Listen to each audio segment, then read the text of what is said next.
નમસ્કાર નમસ્કાર નમસ્કાર વિદ્યાર્થી મિત્રો, વિદ્યાકુલ ગુજરાતી ચેનલમાં આપનું હાર્દિક હાર્દિક સ્વાગત છે. 11મા ધોરણના વિદ્યાર્થીઓ છો ને, બીએ વિષયમાં તકલીફ પડે છે ને સાહેબ, કમ્પ્લીટ કરો 5 જ દિવસમાં. હું તમને કહું કેટલા ચેપ્ટર છે? 5 ચેપ્ટર વાઇઝ તમારી સાથે કમ્પ્લીટ બાળકો 5 જ દિવસમાં 5 ચેપ્ટર 11મા ધોરણના કઈ રીતે કમ્પ્લીટ કરી શકાય ને કઈ રીતે બેસ્ટ માર્ક્સ લાવી શકાય એના માટેની સરસ મજાની સ્ટ્રેટેજી તમને આપવા જઈ રહ્યો છું. યસ વિદ્યાર્થી મિત્રો, તમારા માટે ફૂલ પ્રૂફ તૈયારી સાથે આવ્યો છું. બસ તમારે વિડીયોમાં છેલ્લે સુધી જોડાયેલા રહેવાનું છે બાળકો. વિડીયોને ક્યાંય સ્કીપ નહીં કરતા, છેલ્લે સુધી જોડાયેલા રહેવાનું છે, કારણ કે ફાયદામાં જશો.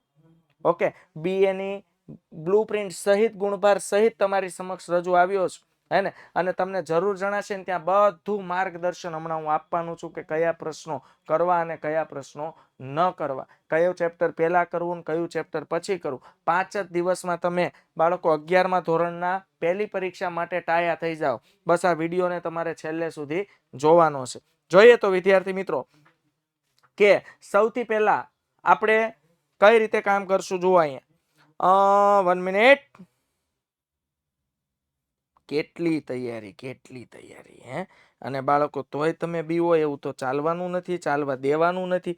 ચાલો હું તમને બાળકો જો 5 દિવસમાં, પણ કેવું છે બાળકો, આડે ધડ ચાલીએ ને હે, કોઈ દિવસ તૈયારી થાય નહીં. પરફેક્ટ દિશા સહિતની, ટાર્ગેટ સહિતની તૈયારી હોવી જોઈએ. એમાંય વિદ્યાકુલ ગુજરાતી ચેનલ હું તમને જે માર્ગદર્શન આપું છું એ પ્રમાણે હાલજો, એટલે તમારું કામ બેસ્ટ અને પરફેક્ટ થશે. જોઈએ બાળકો, તો સૌથી પહેલા હું તમને આખો મેપ બતાવી દઉં કે ભાઈ 11મું ધોરણ છે તો એમાં કેટલા ચેપ્ટર છે પરીક્ષામાં. તો કે ભાઈ chapter number 1, chapter number 2, chapter number 3, chapter number 4 અને ચેપ્ટર નંબર 5. ચાલો વિદ્યાર્થી મિત્રો, હું તમને કહી દઉં કે ભાઈ ચેપ્ટર નંબર 1 છે ને, એનો ગુણભાર તમને કહું. જુઓ ગુણભાર કેટલો હોઈ શકે. અને જનરલ વિકલ્પ વગર અને જનરલ વિકલ્પ સાથે. તો પેલા અહીંયા લખું છું વિકલ્પ વિના, અને અહીંયા લખું છું વિકલ્પ સાથે. જોજો તૈયારીની શરૂઆત અહીંથી થાય. પહેલા તો આપણી પાસે એનાલિસિસ હોવું જોઈએ કે 5 ચેપ્ટર છે તો કયું ચેપ્ટર પહેલા કરાય. પણ થાય એવું જેમાંથી માર્ક્સ મૂળ ઓછા પૂછાતા હોય ને એ ચેપ્ટર બહુ પાવરફુલ કરીને બેઠા હોય હે, અને પછી ખબર પડે કે સાહેબ આ ચેપ્ટરમાંથી 5-7 માર્ક્સનું પૂછાય છે, તો એ સિવાયનું બીજું 2 ચેપ્ટર કર્યા હોય તો એક ચેપ્ટર તો 18 માર્ક્સનું એક ચેપ્ટર હોય તો એ કરાય ને, પહેલા ડબલ થઈ જાય ને સીધા માર્ક્સ. તો એ તમને સમજાવું છું. જુઓ ચેપ્ટર 1 માંથી બાળકો વિકલ્પ વિના પૂછાય છે 12 માર્ક્સનું અને વિકલ્પ સાથે પૂછાય છે 16 માર્ક્સનું. ચેપ્ટર 2 માંથી 7 માર્ક્સનું અને અહીંયા જો તમે લઈએ તો ટોટલ 10 માર્ક્સનું. ચેપ્ટર 3 માંથી જોઈએ તો બાળકો વિકલ્પ વિના 12 માર્ક્સનું અને અહીંયા આવે છે 16 માર્ક્સનું. ચેપ્ટર 4 જોઈએ તો 7 માર્ક્સ અને 12 માર્ક્સ. અહીંયા જોઈએ તો બાળકો 12 માર્ક્સ અને અહીંયા જોઈએ તો બાળકો 16 માર્ક્સ. ઓકે, ચાલો હવે અમારી વાત સાંભળજો છેલ્લે સુધી. ઓકે વિદ્યાર્થી મિત્રો, સમજો કે આપણું પ્રથમ પરીક્ષાનું જે પેપર છે એ કેટલા ગુણનું આવવાનું છે? 50 ગુણ. તો ચેક કરો, અહીંયા આપણા ટોટલ થઈ જાય છે 50 ગુણ. આ 50 ગુણ છે આંતરિક વિકલ્પ વિના. વિદ્યાર્થી મિત્રો, એટલો ફાયદો થવાનો છે ને કે આંતરિક વિકલ્પો તમને આપી દેવાના. સમજો, આંતરિક વિકલ્પ આપશે એટલે ફાયદો શું થશે, અને એ આંતરિક વિકલ્પો કેવી રીતે તમને મજા આવે ને એ પ્રશ્નો સિલેક્ટ કરીને લખવાના. ઓકે, પહેલા કહી દઉં કે સેક્શન એ જે છે ને એમાં 10 MCQ આવશે અને એ ફરજિયાતમાં આવશે. ડન. પછી સેક્શન બી, આ હું તમને પેપર પેટર્ન સમજાવું છું, જેમાં 5 શોર્ટ ક્વેશ્ચન આવશે અને એ પણ કેવા આવશે બાળકો? ફરજિયાત આવશે. ઓકે, તો ટોટલ 15 માર્ક્સનું તો તમને અતિ ટૂંકા પ્રશ્નો 1 અને 1 માર્ક્સના, જેમાં 10 તો MCQ આવશે, જેમાં 4 આપણી પાસે વિકલ્પો હશે અને 5 તો કેટલા આવશે? શોર્ટ ક્વેશ્ચન આવશે. ઓકે, ત્યાર પછી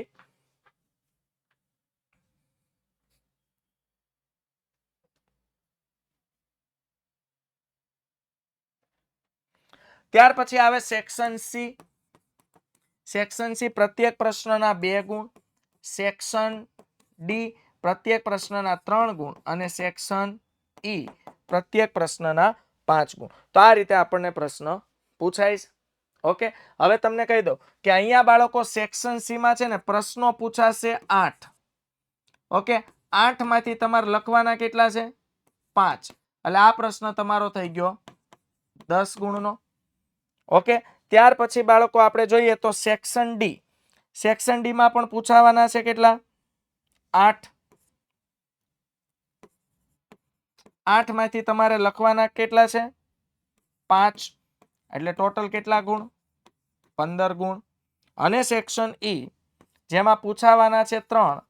3 માંથી તમારે લખવાના છે કેટલા? 2. એટલે કેટલા માર્ક્સ થયા? 10 ગુણ. ઓકે, ચેક કરો બાળકો, 50 ગુણ થઈ ગયા. હવે સાંભળો, આ થઈ ગયા 50 ગુણ. હવે તૈયારી કઈ રીતે કરાય? તો આ તો સેક્શન વાઇઝ ગુણભાર છે. મેં તમને અહીંયા ચેપ્ટર વાઇઝ આપ્યો છે. આ રીતે તૈયારી કરાય. સાંભળો, સૌથી પહેલા તમારે કયા ચેપ્ટર પર ફોકસ કરવાનું છે? સૌથી પહેલા તમારે કરવાનું છે પહેલું ચેપ્ટર. ત્યાર પછી તમારે તૈયાર કરવાનું છે ત્રીજું ચેપ્ટર અને ત્યારબાદ તૈયાર કરવાનું છે 5મું ચેપ્ટર. આ 3 ચેપ્ટર વિદ્યાર્થી મિત્રો તમે પહેલા તૈયાર કરશો. આ 3 ચેપ્ટર તમારે સૌથી પહેલા તૈયાર કરવાના છે. સમજાય છે? ઓકે, તો પહેલું ચેપ્ટર, ત્રીજું ચેપ્ટર ને 5મું ચેપ્ટર. તમે જુઓ, વિકલ્પ વિના જો વિચારીએ તો પણ 36 માર્ક્સનું તો ખાલી આ 3 ચેપ્ટરમાંથી થઈ જાય છે. પહેલું ચેપ્ટર, ત્રીજું ચેપ્ટર ને 5મું ચેપ્ટર, આ 3 ચેપ્ટરમાંથી 36 માર્ક્સનું તો થઈ જાય છે. પછી આપણી પાસે વધ્યા મૂળ 14 માર્ક્સ. તો હવે બીજું અને ચોથું ચેપ્ટર વધ્યું, એમાંથી તમને 14 માર્ક્સનું પૂછાય. હે, તો હવે થાય કેવું? જો લાઈનમાં ચેપ્ટર વાંચવાની શરૂઆત કરીએ તો પહેલું વાંચીએ ને બીજું વાંચીએ ને ત્રીજું વાંચીએ ને ત્યાં તો પછી ઢીલા ઢપ થઈ જાય. પછી એમ થાય સાહેબ હવે તમારે મૂળ કેટલા માર્ક્સનું થયું? 24. 24 ને 7 32 માર્ક્સનું થયું. એના કરતા બેટર જો તમે પહેલું, ત્રીજું ને 5મું આ 3 ચેપ્ટર કરી નાખ્યા હોત તો 36 માર્ક્સ તો એમ થઈ જાય. ઓકે, એટલે પહેલા તો છે ને ગમે ત્યારે બાળકો વાંચવા બેસો ને એટલે આખી પેપર પેટર્ન ને સમજો, આખી પેપર સ્ટાઇલ ને સમજો. હે ને, કયા ચેપ્ટરનો ગુણભાર કેટલો હોય અને કેટલા માર્ક્સનું પૂછાવાની શક્યતા હોય. તો આ જો હવે આમાં સ્કૂલ વાઇઝ થોડું અલગ હોઈ શકે પણ બહુ વધારે આમાં કઈ લાંબો ફરક નહીં આવે બાળકો. યાદ રાખજો, આમાં કોઈ લાંબો ચેન્જીસ નહીં આવે. હોય તો 1-2 માર્ક્સનો ચેન્જીસ આવશે. હું ગુણભારની વાત કરું છું. હે ને, તો આ રીતે તૈયારી કરો. એનો મતલબ આપણા માટે પહેલું ચેપ્ટર આઈએમપી થઈ ગયું, ત્રીજું ચેપ્ટર આઈએમપી થઈ ગયું અને 5મું ચેપ્ટર વેરી મોસ્ટ ઇમ્પોર્ટન્ટ થઈ ગયું. ઓકે, હવે વિદ્યાર્થી મિત્રો હું તમને આ બધાના ટોપિક કહી દઉં. ઓકે, ટોપિક કહી દઉં એ પહેલા અહીંયા આપણે એક તમને કહી દઉં, આની લિંક છે ને ડિસ્ક્રિપ્શનમાં મળી જશે. એની લિંક છે 9, 10, 11 અને 12મા ધોરણના ટોપર વિદ્યાર્થીઓનું સિક્રેટ. હા સાહેબ, આ સિક્રેટ છે. એના માટે ટોપર વિદ્યાર્થી શું કરે ખબર? પોતાના મોબાઈલમાં એપ્લિકેશન ડાઉનલોડ કરે, વિદ્યાકુલ અને youth education paper generation. Vidyakul છે ને બાળકો, એમાં તમે ઓનલાઈન એજ્યુકેશન મેળવી શકો છો વર્ષની શરૂઆત. તમે તો હજુ 11મા ધોરણના બાળકો છો, 11મા ધોરણનું છે, હજુ નથી જોડાયા તો જોડાઈ શકો છો. અને 12મા ધોરણના વિદ્યાર્થીઓ માટે પણ હાલ તો માસ્ટર બેચ પણ ચાલી રહ્યો છે, જેમાં લાઈવ લેક્ચર છે, રેકોર્ડેડ લેક્ચર છે, ડાઉટ સોલ્યુશન છે, ફૂલ યર સ્ટડી છે, lecture note, best result, WhatsApp support. અને બાળકો આ યુથ એજ્યુકેશન પેપર જનરેશન 1 પણ રૂપિયાના ચાર્જ વગર, ફ્રી ઓફ કોસ્ટ, મોબાઈલમાં વસાવા જેવું તદ્દન મફત, તદ્દન ફ્રી એપ્લિકેશન. અને ફાયદો અમૂલ્ય, કિંમતી ફાયદો. દરરોજ લર્નિંગ સેક્શન છે આમાં બાળકો. એક લર્નિંગ સેક્શન છે ને, ટોપર વિદ્યાર્થી આના લર્નિંગ સેક્શનમાં દરરોજ તૈયારી કરે. આઈએમપી પેપર સેટ હોય ને એનું ફૂલ સોલ્યુશન તમને અહીંયા મળી જાય. હેતુલક્ષીની પ્રેક્ટિસ, MCQ ની પ્રેક્ટિસ અઢળક અને 1 પણ રૂપિયાના ચાર્જ વગર ફોનમાં એપ્લિકેશનના માધ્યમથી. અને આ એપ્લિકેશનમાં તમને દરેક પ્રશ્નોનું સોલ્યુશન મળી રહેશે અને એ પણ વિના મૂલ્યે. તો આજે જ આ બંને એપ્લિકેશન ગૂગલ પ્લે સ્ટોર પર જઈને ડાઉનલોડ કરો. નથી ફાવતું તો આ જ વિડીયોની નીચે લિંક ડિસ્ક્રિપ્શનમાં આપેલી છે. ઓકે, લિંક ઓપન કરશો એટલે તમે અહીંયા સુધી પહોંચી જશો. અને વધારે અટવાવશો તો અમારી ટીમ સાથે વાત કરો 9924445540. અહીંયા સુધી જોડાશો એટલે તમારું કામ થશે. હવે વાત કરીએ આપણે કઈ રીતે વાત કરી ભાઈ ચેપ્ટર પહેલું, પછી ત્યાર પછી આપણે વાત કરી ચેપ્ટર નંબર 3 અને ચેપ્ટર નંબર 5. ચાલો વિદ્યાર્થી મિત્રો, હવે તમને કહી દઉં કે કયા કયા ચેપ્ટર તમારે કયા કયા ટોપિક એમાંથી તમારે કરવાના છે. તો ચેપ્ટર નંબર જો આ રીતે ચાલવાનું છે, પહેલું, ત્રીજું અને પાંચમું. તો પહેલું જે ચેપ્ટર છે વિદ્યાર્થી મિત્રો, ચેપ્ટર નંબર 1 માંથી હું તમને અત્યારે આપું ને એટલા ટોપિક તમારે પાકે પાયે કરી દેવાના છે. અને એ ટોપિકમાં તમારે ખાસ કામ કરવાનું છે ધંધો. ટોપિક આપું છું, આટલા ટોપિક કરજો. વ્યવસાય અને રોજગાર. એના અર્થ આવતા હોય તો અર્થ, લાક્ષણિકતા આવતી હોય તો લાક્ષણિકતા ખાસ કરવાની છે. અને ત્યાર પછી કરવાનું છે બાળકો ધંધાકીય જોખમ. ઓકે, ત્યાર પછી આપણે વાત કરીએ ચેપ્ટર નંબર 3. તો ચેપ્ટર નંબર 3 શેનું છે? બેન્કિંગ.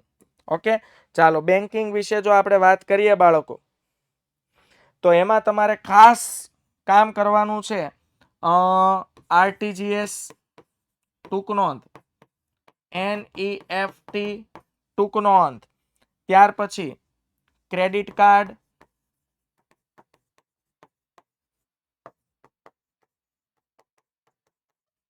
ડેબિટ કાર્ડ ટૂંક નોંધ. અને ત્યાર પછી બાળકો આ ચેપ્ટરમાં તમારે કરવાનું છે બેંકના કાર્યો અને બેંક ખાતાના પ્રકારો. લ્યો, આટલું કરવાનું. અત્યારે આટલું તો કરો. હજુ તો તમારા માટે આપણે 1 ઓક્ટોબર થી બાળકો લઈને આવવાના છીએ ભવિષ્યવાણી. અને આ ભવિષ્યવાણી તમારો તમામ પ્રકારનો ડર દૂર કરી દેશે, હે ને? ઓકે, ચાલો હવે આવો બાળકો ચેપ્ટર નંબર 5. ચાલો ચેપ્ટર નંબર 5 માંથી તમારે શું કરવાનું છે? તો એના માટે તમને ખાસ કહી દઉં, ચેપ્ટર 5 માંથી તમારે કરવાનું છે ઉભા રહ્યો, બીજા એનાલિસિસ માંથી આપું. એમાં તમારે ખાસ કરવાનું છે બાળકો અમર્યાદિત જવાબદારી એટલે શું? કેટલી તૈયારી કરવી પડે છે બાળકો? તો આ તૈયારીને બિરદાવવા માટે જરૂર હોય તમારી લાઈકની. તમે વિડીયોને લાઈક કરશો, વિડીયોમાં કમેન્ટ કરશો એટલે ઓટોમેટિક અમને પ્રોત્સાહન મળશે. પછી આવશે માની લીધેલ ભાગીદાર કોને કહેવાય? આ 2 ગુણના પ્રશ્નો છે હો. અને બાળકો નામનો ભાગીદાર કોને કહેવાય?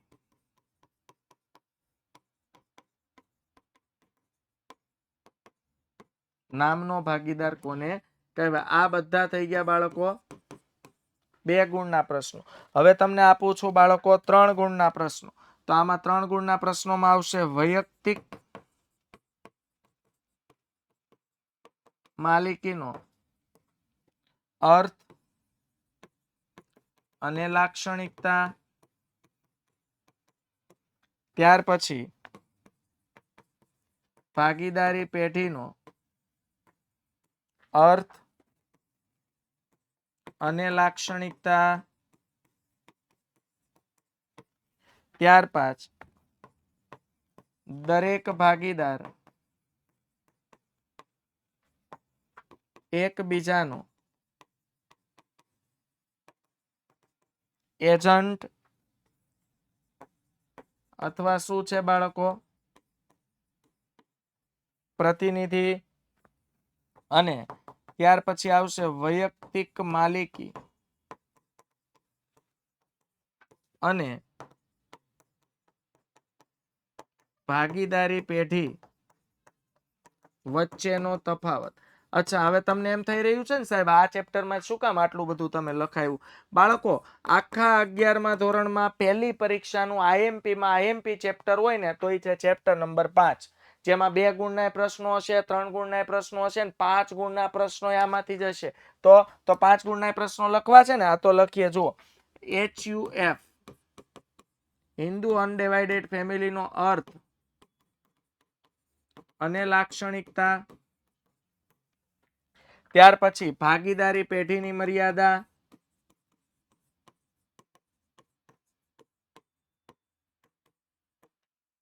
અને વૈયક્તિક માલિકીના